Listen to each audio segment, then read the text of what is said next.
7 मा के छ मूल्याङ्कन र परीक्षाको बारेमा जुन छ त्यो दिएको छ। अब हेर्नु यसमा 21/7 छ मूल्याङ्कन परीक्षा। यसबाट दुईटा प्रश्न सोध्छ हाम्रो शिक्षक सेवा आयोगमा प्रथम पत्रमा। कतिवटा? दुईवटा प्रश्न सोध्छ, 4 अंकको जुन छ प्रश्न सोध्छ। यही कुरा जुन छ टिचिङ लाइसेन्समा पनि दिएको छ, युनिट 11 मा जुन छ त्यो राखेको छ। त्यसपछि प्रासमा जुन छ पनि दिएको छ, 2.7 मा जुन छ अब प्रासमा राखेको छ। अब यो हरेकमा जुन छ त्यो दिएको छ। अब मूल्याङ्कन र परीक्षामा सबभन्दा पहिला हामीले मूल्याङ्कनको बारेमा कुरा गर्ने। इभ्यालुएसन के हो त मूल्याङ्कन? यो मूल्याङ्कन हो। यसैमा इभ्यालुएसनलाई हेर्नु, qualitative description plus quantitative description plus value judgement.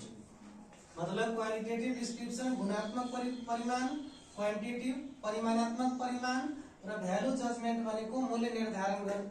यो सबै के हो त इभ्यालुएसन अन्तर्गत प्लस प्लस छ दिएको।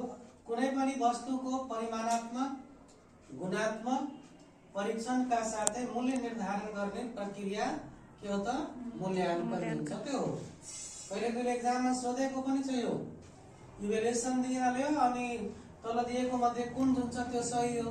इभ्यालुएसन दिन्छ, तीनटैलाई यो दिएको हुन्छ। नभए यो एउटा चेन्ज गरिदिन्छ यसबाट कुनै त्यो प्रकारको सोधेको पनि हो क्वेशन।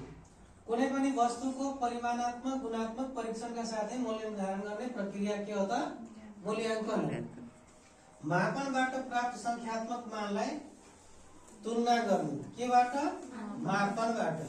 अब यहाँ मापन के हो त अंकन गर्नु, अंक प्रदान गर्नु हो मापन।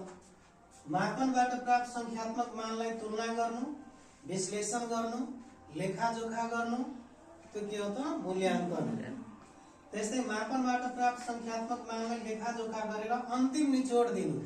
मूल्याङ्कन भनेको अन्तिम निष्कर्ष दिनु, निचोड जुन छ त्यो दिनु मूल्याङ्कन हो, हैन?